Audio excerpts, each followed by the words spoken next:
Flu season is really hardcore, especially this year. So here are some things you want to have in your home. Cloves. Cloves are antibacterial, antimicrobial.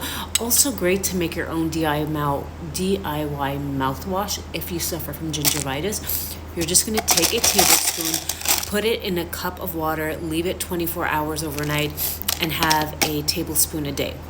But if you want something to work faster, what I do is I just take elderberry syrup and I go like this. Okay, let me show you. I add a drop of this essential oil clove.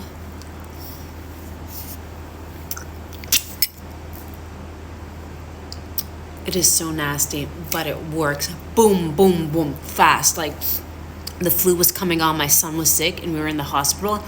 I wasn't sleeping. People had the measles. Had my clove. Works like a charm. Also, they say it works for parasites. So if you have a little tummy ache, boom, boom, boom, and you see something in your number 2,